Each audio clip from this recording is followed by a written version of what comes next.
नमस्कार दोस्तों, कैसे हैं आप लोग। उम्मीद है आप सभी अच्छे होंगे। भारत एक लोकतांत्रिक देश है। यहाँ पर चुनाव होते हैं, सरकारें चुनी जाती हैं और वही सरकारें इस देश को चलाती हैं। लेकिन सवाल यह है कि चुनाव करवाने वाली जो प्रक्रिया है, जो संस्था है, क्या वो अपने आप में निष्पक्ष है या फिर वहां बैठे अधिकारी वो कॉम्प्रोमाइज्ड हो गए हैं और कहीं ना कहीं सत्ता के इशारे पर काम कर रहे हैं। तो फिर लोकतांत्रिक व्यवस्थाएं अपने आप में दूषित हो जाती हैं और इसी को लेकर सुप्रीम कोर्ट में भी बहस चल रही है। और अब जब ममता बनर्जी चुनाव हार चुकी हैं और वो हार मानने को तैयार नहीं है, तो वो भी सुप्रीम कोर्ट जाकर कुछ इसी तरह की बहस करने को तैयार नजर आ रही हैं। करेंगे बात। केपी मलिक जी बृहस्पतिवार हमारे साथ जुड़े हैं। सर, बहुत बहुत स्वागत है आपका।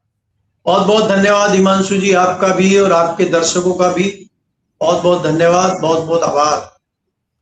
सर, पश्चिम बंगाल को लेकर जो खबरें आ रही हैं, शुभेंदु अधिकारी नए मुख्यमंत्री होंगे, नियुक्ति हो गई है। रूपा गांगुली जो है वो डेप्यूटी सीएम होने वाली है। लेकिन ममता बनर्जी अब क्या करेंगी, क्योंकि वो तो कह रही हैं कि हम इस्तीफा नहीं देंगे। अब इस्तीफा नहीं दिया तो उन्हें तो बर्खास्त कर दिया गया।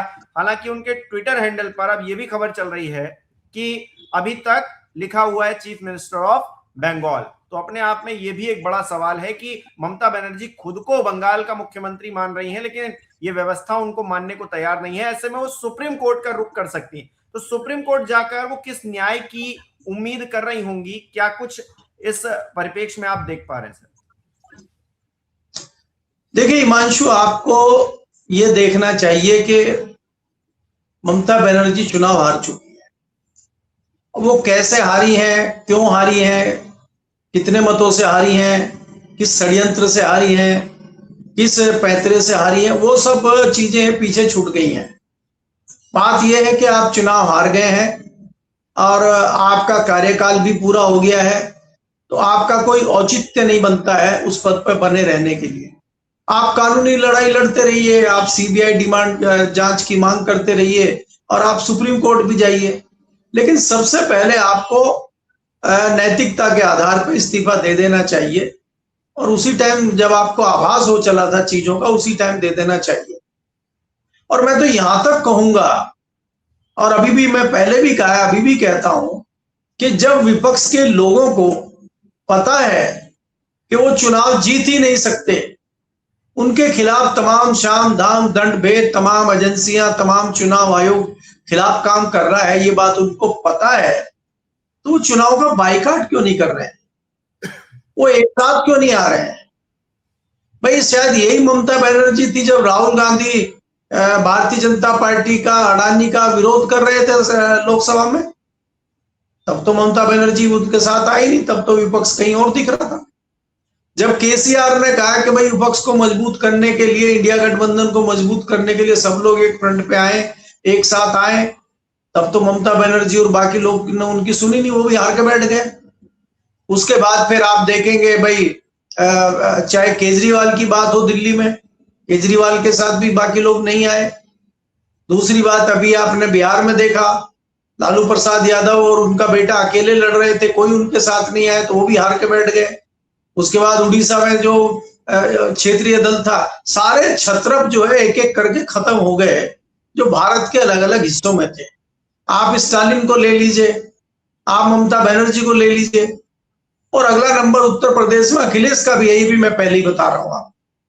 अगर यही हाल रहा तो ये तरीका ये है कि सब एक एक करके निपटा दिए जाएंगे। आप किसी एक मुद्दे को लेके साथ चलते ही नहीं है, सबकी अलग अलग डबड़ी, अलग अलग ढोल बज रहे हैं।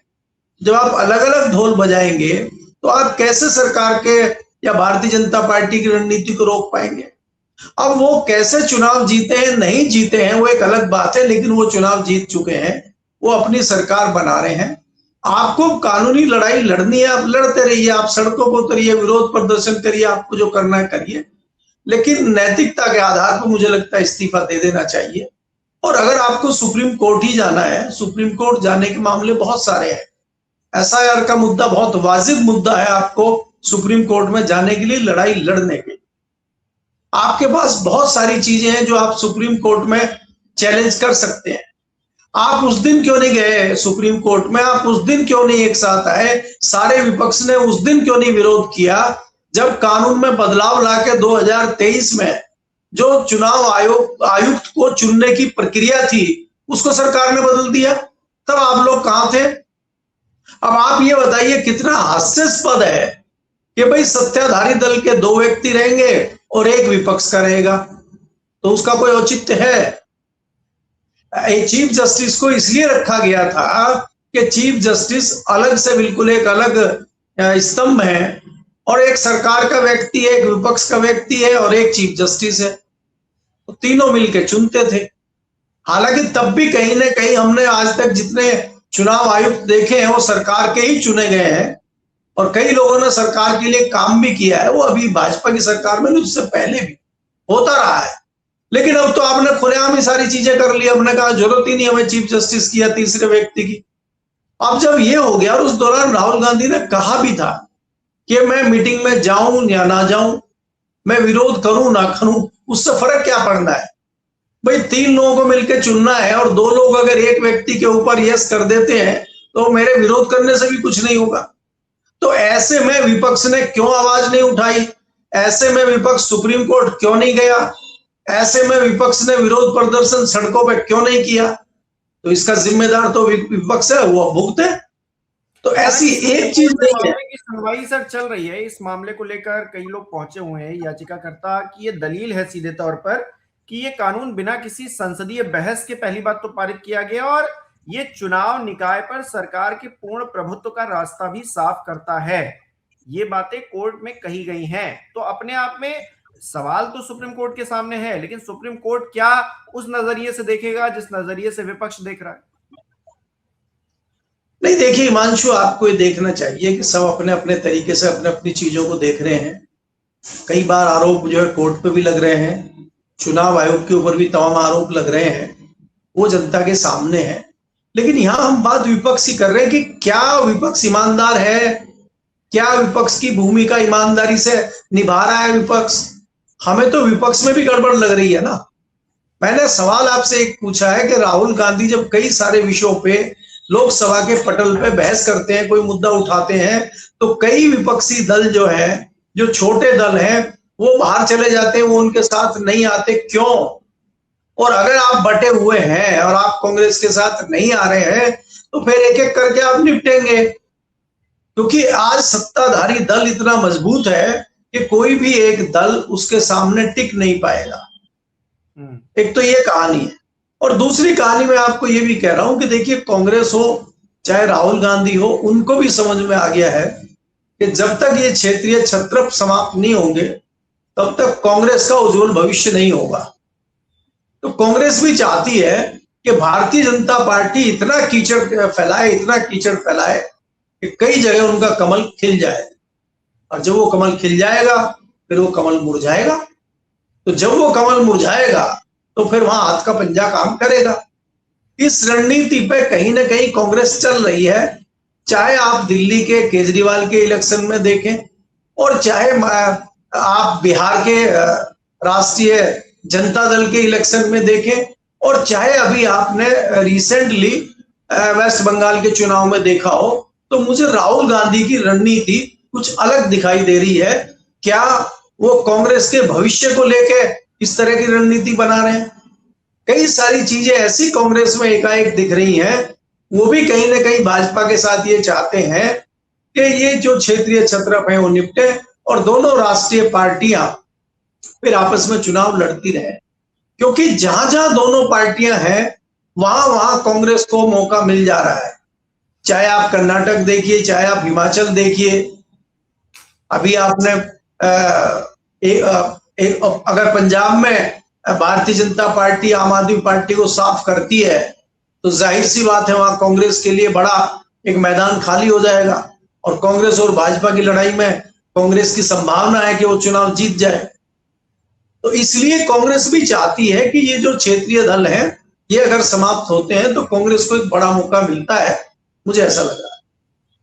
अच्छा, एक तरफ तो ये लड़ाई है कि चुनाव आयुक्त की जो नियुक्ति है वो किस तरह से हो और चुनाव किस तरह से वो प्रभावित किए जा रहे हैं। दूसरी तरफ है कि इस लोकतांत्रिक व्यवस्था में सब कुछ पारदर्शी नजर नहीं आ रहा है।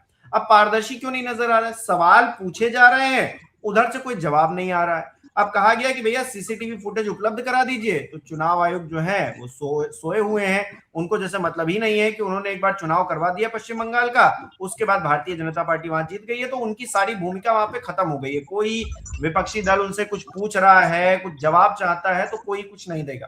तो ये जो पारदर्शिता की कमी नजर आ रही है, ये कहीं ना कहीं ज्यादा बेचैन कर रही है।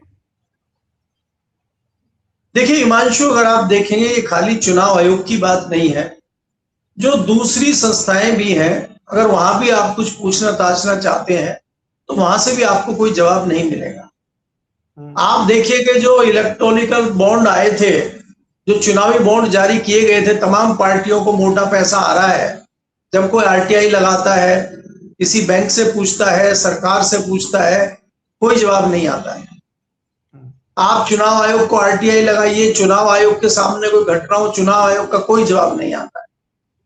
क्या चुनाव आयोग का इस बात पर जवाब नहीं आना चाहिए कि चुनाव से जस्ट पहले आप हजारों रुपए मतदाता के अकाउंट में भेज रहे हैं, और ऐसी ऐसी जगह आप भेज रहे हैं कि जब एक पहले चरण का मतदान हो गया, दूसरे चरण का मतदान होने वाला है, और उनको फिर दे रहे हैं आप।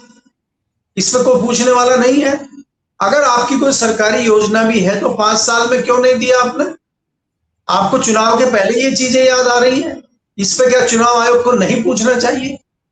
तो चुनाव आयोग को तो बहुत सारे सवाल उठाने चाहिए, बहुत कुछ करना चाहिए। तो चुनाव आयोग कैसे करेगा, इसी पर तो हम बहस कर रहे हैं कि चुनाव आयोग की नियुक्ति किस प्रकार से हुई है। चुनाव आयोग की नियुक्ति जो हुई है, उसके पहले और उसके बाद और अभी वो मलाई कहां जा रही है, वो क्या होगा, वो चुनाव आयुक्त के पद से हटने के बाद क्या करेंगे। तो इसलिए क्या है कि चुनाव आयोग कहीं ना कहीं वो कहते हैं कि कंप्रोमाइज है, तो हो सकता है इसीलिए हो तो उसको अपना भविष्य नजर आ रहा हो। क्योंकि आज से पहले भी जो कई चुनाव आयुक्त रहे हैं, सरकार के फायदे उन्होंने लिए हैं। कांग्रेस के जमाने में ही एक चुनाव आयुक्त थे, वो केंद्रीय मंत्री भी रहे। केंद्रीय खेल मंत्री आप इसीलिए बने हैं कि आपने खेल अच्छा खेला चुनाव में, तो आपको खेल मंत्री बना दिया। तो क्या पता इनका नंबर भी कहीं खेल मंत्रालय में चल रहा हो या बाकी जगह कुछ चल रहा हो, ये भी तो हो सकता है। तो बहुत सारी चीजें हैं। अगर आप उम्मीद लगा के बैठे हैं कि इनसे आपको कोई उम्मीद होनी चाहिए और कोई एक्शन होगा, कोई एक्शन अभी होने वाला नहीं है, क्योंकि इसमें जरूर कुछ ना कुछ सच्चाई है कि लोग कंप्रोमाइज हैं। कहाँ है, कौन कौन है, सब आपके सामने। अच्छा सर, ये भी है कि चुनाव आयुक्त को लेकर, उसकी निष्पक्षता को लेकर हम बात कर रहे हैं। 2023 से पहले भी तो चुनाव होते रहे हैं, उस पर भी सवाल खड़े होते रहे हैं, ईवीएम को लेकर सवाल खड़े होते रहे हैं। लेकिन अब जो खेल हो रहा है वो ज्यादा खतरनाक हो गया है, या फिर वो मतलब जो प्लेइंग लेवल फील्ड होती है जो, वो अब बिल्कुल भी बराबर नहीं रह गई है। मतलब उसको इस तरह से आप कर देंगे कि मतलब हमारी चलेगी, किसी और की नहीं चलेगी, हम जो चाहेंगे वही होगा, कुछ वैसा बना दिया गया है। चुनाव होते रहे, पहले भारतीय जनता पार्टी को सिंपैथी के नाम पर वोट मिल रहा था, पहले भारतीय जनता पार्टी को वादों के नाम पर कि चुनावी लॉलीपॉप के नाम पर मिल रहा था। अब जो वोट मिल रहा है वो कहीं ना कहीं इन सारी अव्यवस्थाओं के चक्कर में मिल रहा है, ये कहा जा रहा है। नहीं, इसमें हिमांशु अगर आप देखेंगे 2024 का जो चुनाव हुआ था और उसमें जो भारतीय जनता पार्टी को एक शिकस्त मिली, और कहीं ना कहीं भारतीय जनता पार्टी जिस प्रकार से अब की बार 400 पार कर रही थी और 240 पे रह के मुश्किल से जान बची है, और कई जगह अगर वो सीढ़ियां नहीं होती, कंप्रोमाइज नहीं होते, तो शायद 240 भी नहीं पहुंच पाते। तो फिर ये पैंतरा बदला गया और उस पैंतरे के तहत फिर कुछ नई चीजें जोड़ी गई। अब जैसे एसआईआर का मुद्दा है, ये 2024 से पहले तो था नहीं, तो बाद में ही आया है। तो इस तरह की चीजें लाई गई कि नया पैंतरा क्या हो कि जिससे चुनाव जीते जा सके। अब आप दुर्भाग्यपूर्ण अवस्था देखिए कि एसआरआई की प्रक्रिया आप चला रहे हैं चुनाव से चंद रोज पहले, चंद महीने पहले, इतनी भी क्या जल्दी है आपको। और आपने उसमें फिर क्या किया कि 27 लाख लोगों का अभी तक निर्णय भी नहीं हुआ और चुनाव आ गए। ऐसे में क्या चुनाव होना चाहिए? हमने तो ये सुना है कि चुनाव आयोग का नारा है कि एक एक वोट बड़ा कीमती है, और जब लोग सुप्रीम कोर्ट जाते हैं तो सुप्रीम कोर्ट से कितना अच्छा जवाब लोगों को मिलता है, अरे बोला कोई बात नहीं, अगर इस बार नहीं डाल पा रहे तो अगली बार वोट डाल लेना। हमने तो ये सुना है कि कोर्ट ये कहती है कि 100 दोषी बरी हो जाए कोई बात नहीं है, लेकिन एक निर्दोष को सजा नहीं होनी चाहिए। तो उस निर्दोषी व्यक्ति का क्या करेंगे जिसको वोट डालने का हक उसका है और उसका हक आपने छीन लिया? तो क्या कोर्ट सही निर्णय ले रहा है? ये तो कोर्ट के ऊपर भी उंगली उठ रही है। तो अगर इस तरह की चीजें होंगी तो फिर कैसे आप उम्मीद लगा के बैठ सकते हैं कि सब सही हो रहा है, सब ठीक हो रहा है, सब सच हो रहा है? क्यों ना जाए ममता बनर्जी कोर्ट, क्यों ना करें विरोध ममता बनर्जी, जब इस तरह की चीजें आंखों के सामने दिखाई दे रही हैं? आपने नहीं देखा कि जिस तरह से आपने लोगों को भेजा है, सरकारी अधिकारियों को भेजा है, आपने जिस तरह की पैंतरेबाजी धरातल से लेके ऊपर तक की है, वो लोगों को नहीं दिख रहा है। तो इसलिए ममता बनर्जी अपनी लड़ाई लड़ रही है, ठीक है, लेकिन वो राजनीतिक दल है, वो भी पैंतरेबाजी कर रही है। पहले भी चुनाव जीतने में उन्होंने भी किया होगा, वो एक अलग बात है, लेकिन जिस हद तक चीजें अभी हो रही हैं, जो आंखों के सामने दिख रही हैं, ये कहीं ना कहीं लोकतंत्र पर कुठाराघात है। और ये अगर चलेगा तो कहीं ना कहीं इसके बड़े नुकसान हम आने वाले समय में देखेंगे। और ये तो देख ही रहे हैं सर, तमिलनाडु में किस तरह से खेल करने की कोशिश की जा रही है। कभी कहा जा रहा है AIADMK और DMK मिलकर जो है सरकार बना लेंगे, कभी ये कर लेंगे, वो कर लेंगे। राज्यपाल जो है विजय को, जो 108 सीटें जीतकर आए हैं राज्य में, बहुमत से 10 कम है उनके पास, उनको जो है मौका नहीं दे रहे हैं कि भाई आप जाइए फ्लोर में जाकर टेस्ट कीजिए जाके कम से कम। देखिए हिमांशु, अगर आप तमिलनाडु की बात करते हैं तो वहां पे 107 सीटें उनकी आई हैं और वो सबसे बड़ा दल है। गवर्नर को चाहिए था कि उनको आमंत्रित करके उनको सरकार बनाने का न्योता देते और उनको एक समय दे देते कि भाई इसमें आप फ्लोर पे अपना बहुमत सिद्ध कीजिए। कहीं ना कहीं जिस प्रकार से राज्यपाल एक्टिंग कर रहे हैं वो कहीं ना कहीं दुर्भाग्यपूर्ण है, केंद्र के इशारे पे वो हो रहा है।